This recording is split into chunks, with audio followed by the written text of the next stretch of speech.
Hablemos un poco sobre voz y la voz. Para empezar, podemos decir que la voz es un factor determinante que sirve para establecer interacciones comunicativas de forma efectiva. Estas son fundamentales para nosotros porque nos permiten interactuar, comunicarnos con nuestro entorno y expresar nuestros sentimientos e ideas. Para utilizar bien la voz, debemos entender cómo funciona este mecanismo. El sonido que emitimos se genera a partir de mecanismos fisiológicos que resultan del aire que ingresa a los pulmones y que al ser expulsado por la laringe genera la vibración de las cuerdas vocales. Luego, el flujo del aire sigue su camino por la tráquea, transitando por diferentes áreas del trato vocal, que van a dar a la voz las características únicas, es decir, nuestra identidad vocal. Aunque este mecanismo parezca sencillo, en él intervienen más cosas, como la postura, el estado de tensión o relajación de nuestros músculos e incluso las emociones y en qué ámbitos o con qué personas estamos interactuando. Por lo cual es un proceso más complejo. Todo nuestro cuerpo interviene en su producción.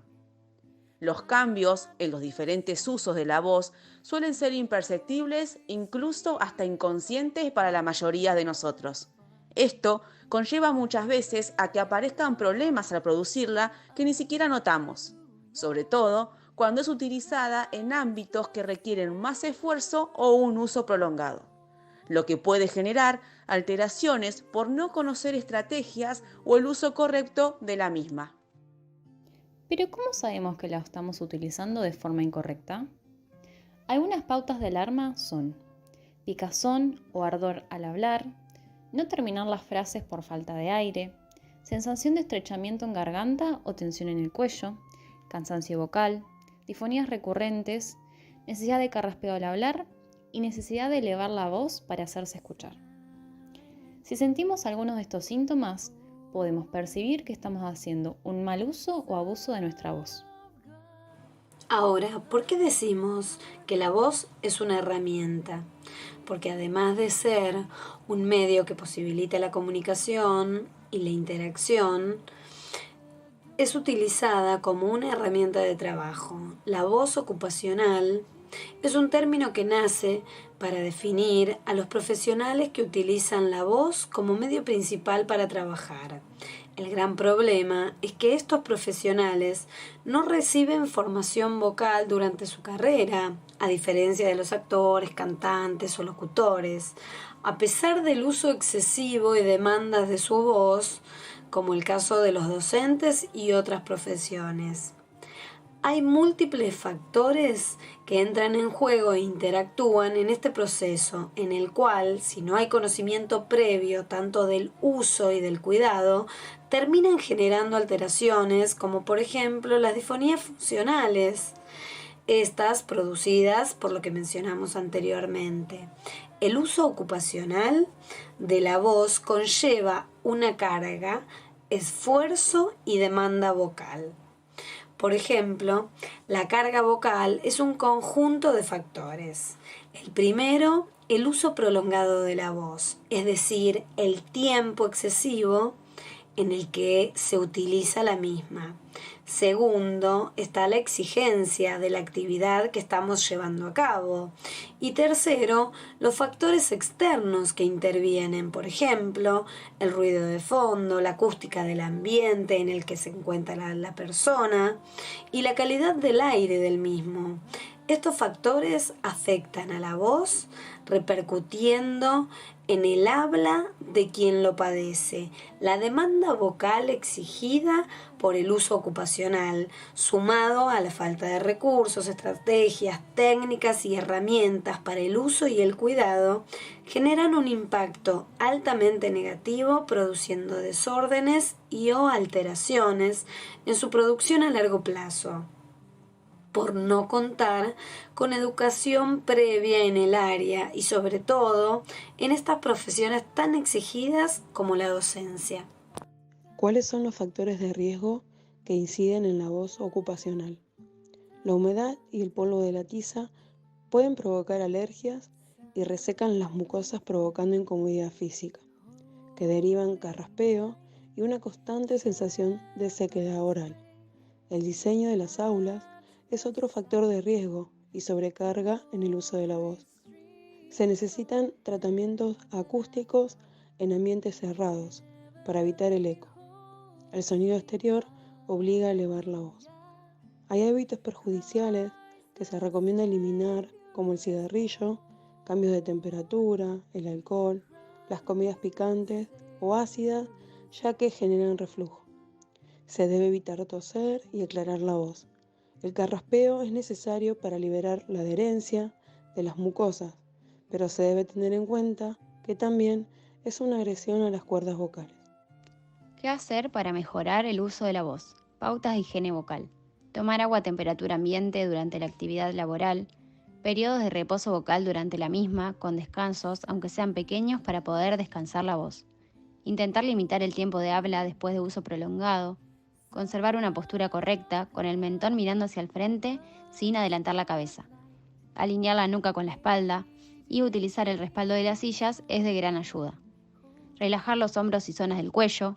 Al emitir la voz no debemos encontrarnos en un punto de relajación total, sino en un equilibrio en el cual se eliminen las tensiones excesivas y al mismo tiempo nos permita tener un estado de energía óptimo para hablar.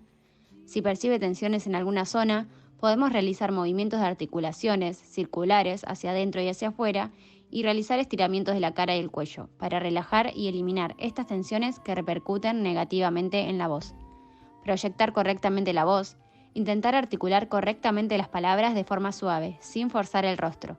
Abrir la boca sin articular de más para no generar tensiones.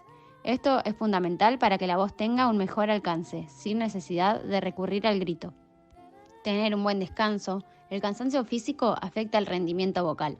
Se aconseja la moderación vocal, ya que si la voz no se acompaña del tono muscular adecuado, genera un esfuerzo extra. Evitar gritar en el aula y de forma habitual. En su lugar, hablar a distancia más corta y es recomendable caminar durante las clases o utilizar micrófonos para no forzar la voz. Implementar reglas claras en cuanto a los turnos de habla en las clases y utilizar estrategias para llamar la atención que no sea elevando la voz, como un golpe de palma.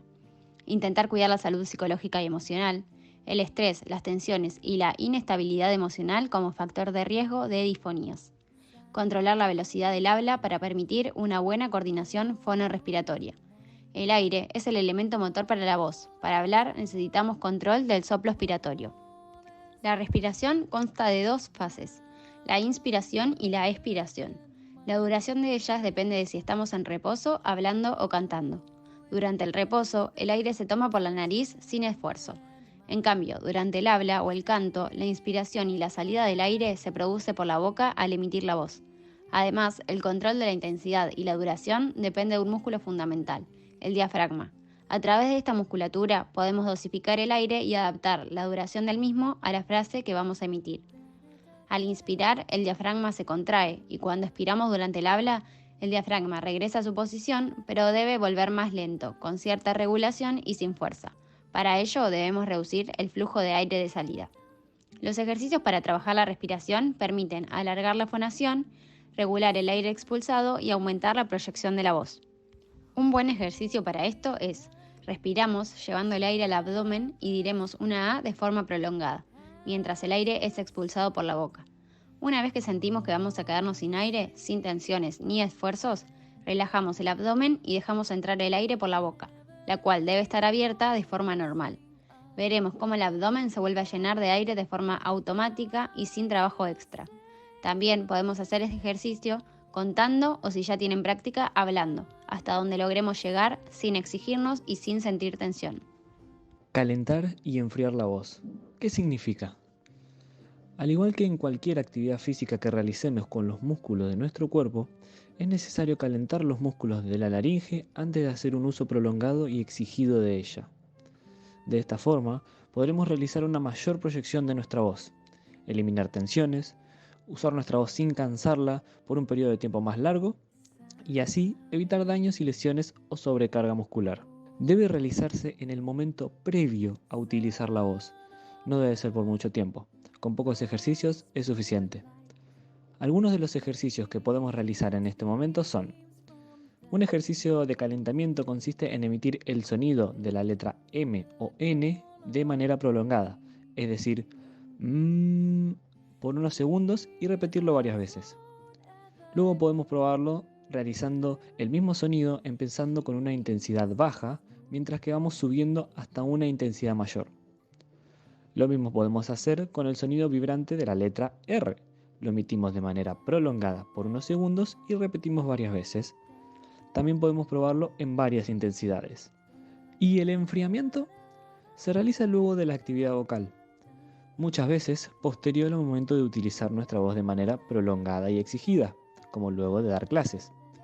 Continuamos utilizándola sin darnos cuenta de que la estamos perjudicando, por ejemplo, al seguir elevando la voz por estar en ambientes ruidosos o estar al cuidado de niños.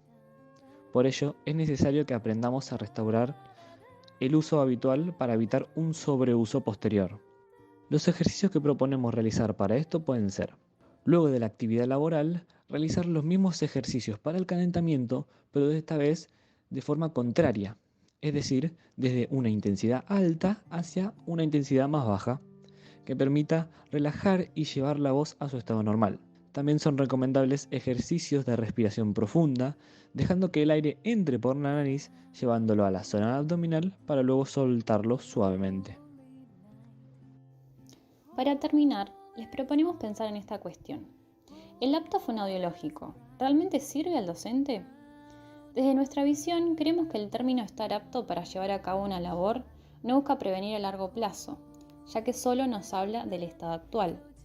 Pero, ¿seguiremos estando aptos a largo plazo sin herramientas, pautas o conocimiento de cómo usar la voz en el ámbito laboral? Como fonoaudiólogas y fonoaudiólogos, nuestro objetivo es que conozcan y se apropien de todos estos conocimientos, hábitos y herramientas. A través de la educación vocal, buscamos mejorar la calidad laboral y de salud a través del bienestar comunicativo, enfocándonos en la prevención de las alteraciones que el apto fonoaudiológico no hace. Por esto, ante cualquier duda, realice una consulta fonoaudiológica, ya que el funcionamiento de la voz, el habla y la comunicación son áreas de nuestra incumbencia y somos los profesionales capacitados para dar este tipo de educación a aquellas personas que lo necesiten.